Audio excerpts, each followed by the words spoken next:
ஒரு கோபக்கார இளைஞன், மூக்கு மேலே அவனுக்கு கோபம் வரும். கோபம் வந்துச்சுன்னா கண்ணா புண்ணான்னு திட்டிடுவான். வார்த்தைக்கு வரம்பே கிடையாது, எல்லாருக்குமே திட்டிடுவான். அவனுக்கே ஒரு டைம் புரிஞ்சு போச்சு நம்ம ரொம்ப கோவப்படுறோம் அப்படின்னு. ஆனால் அவனால் கோபத்தை கண்ட்ரோல் பண்ணவே முடியல. என்ன பண்ணுறதுன்னு பார்த்தான். ஒரு சாமியார் அந்த ஊருக்கு வந்திருக்கிறார். அந்த சாமியாரை போய் ஆசிரமத்தில் போய் பார்த்துருக்குறான். சாமி, இந்த மாதிரி எனக்கு ரொம்ப கோபம் வருது, கண்ணா அப்படின்னான்னு திட்டிடுறேன், எனக்கே தெரியுது நான் தப்பு பண்ணுறேன்னு, ஆனால் கோவத்தை கண்ட்ரோல் பண்ண முடியல. நான் எவ்வளவோ ட்ரை பண்ணி பார்த்துட்டேன், ஆனால் கோவத்தை மட்டும் கண்ட்ரோலே பண்ண முடியல. தொட்ட 90க்கும் எனக்கு கோவம் வருது சாமி அப்படின்ட்டான். சாமியார் பார்த்துட்டு, சரி என் கூடயே இரு, நம்ம இதை சரி பண்ணலாம், நான் உனக்கு பயிற்சி தரேன் அப்படின்னு சொல்லிட்டார்.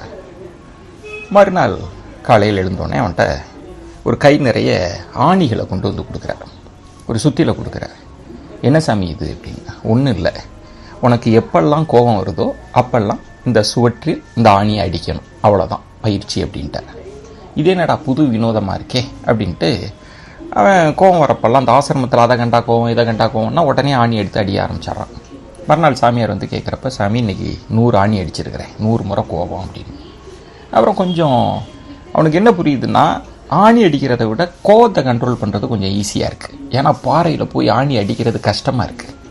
அதனால் கொஞ்சம் கொஞ்சமாக அப்படி கண்ட்ரோல் ஆகுது. மறுநாள் 60, அடுத்த நாள் 40 அப்படின்னு ஆணி அடிச்சிருக்கிறான்.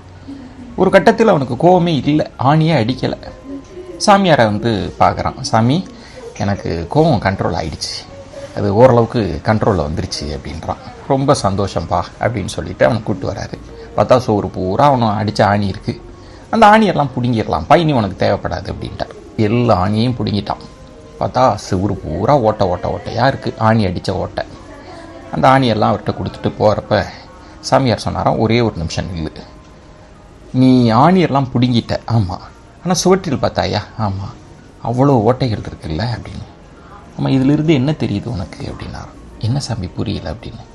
கோபத்தை கூட நீ கண்ட்ரோல் பண்ணிடலாம், கோபம் கூட வரும் போகும், ஆனால் ஒன்றை நினைவில் வைத்துக்கொள், கோபத்தின் போது நீ வெளிப்படுத்துகிற வார்த்தை இருக்குல்ல, அது இந்த சுவற்றில் இருக்கிற வடுவை போல எதிராளியின் மனதில் ஒரு நீங்காத வடுவாக இருக்கும், ஆறாத காயமாக இருக்கும். அதனால் கோபத்தின் போது வார்த்தைகளில் நம்ம கவனமாக இருக்கணும் அப்படின்னு சொன்னாராம். வார்த்தைகளை விட்டுறக்கூடாது அப்படின்னு. ரொம்ப அழகான கதை. நம்ம நிறைய பேர் வார்த்தைகளை விட்டுருவோம், கண்ட்ரோலே இருக்காது, வார்த்தைகளின் மீது கவனமே இருக்காது, நம்ம பேசிடுவோம், கோபம் கூட தணிந்து விடும், மனசு கூட மாறிடும். ஆனால் நாம் சொன்ன சொல் சுடு சொல்லாக இருந்து கொண்டே இருக்கும் என்பது தான் இந்த கதை சொல்கிற பாடம். ஒரு கோபக்கார இளைஞன்,